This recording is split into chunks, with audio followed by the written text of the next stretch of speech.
Solve for x. Square root of x equal to square root of 12 plus square root of 3. Take right side becomes minus square root of 3. Square root of x equal to square root of 12. We can write it as 4 3s are 12 minus square root of 3. Square root of x equal to square root of 4 is 2 square root of 3 minus square root of 3.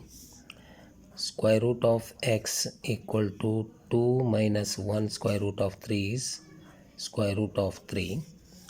Now squaring both side, we get square root of x square equal to square root of 3 square.